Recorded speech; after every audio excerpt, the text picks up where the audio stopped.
செங்கல்பட்டு மாவட்டம் மதுராந்தகத்தில் பரவலாக கனமழை பெய்து வருகிறது. கூடுதல் விவரங்களுடன் செய்தியாளர் இளங்கோ இணைப்பில் இருக்கிறார். இளங்கோ, விவரங்கள்.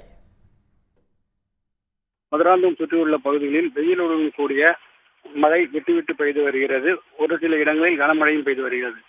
செங்கல்பட்டு மாவட்டத்தில் இம்மாவட்டம் உட்பட 21 மாவட்டத்தில் பகல் 12 மணிக்குள் பலத்த மழை பெய்யும் என வானிலை மையம் அறிவித்திருந்த நிலையில் மதுராந்தகம் சுற்றியுள்ள பகுதிகளில் இன்று காலை முதல் வானம் இருண்டு காணப்படுகிறது.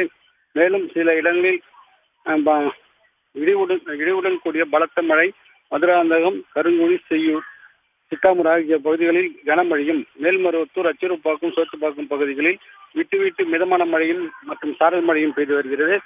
தற்சமயம் ஒரு சில நேரத்தில் வெயிலுடன் கூடிய கனமழை மதுராந்தகம் சுற்றியுள்ள பகுதியில் மட்டும் பெய்து வருகிறது. தற்போது மழை விட்டு இருண்ட நிலையில் காணப்படுகிறது. விவரங்களுக்கு நன்றி இளங்கோ. உடனுக்குடன் செய்திகளை தெரிந்து கொள்ள சன் நியூஸ் பெல் ஐகானை கிளிக் பண்ணுங்க.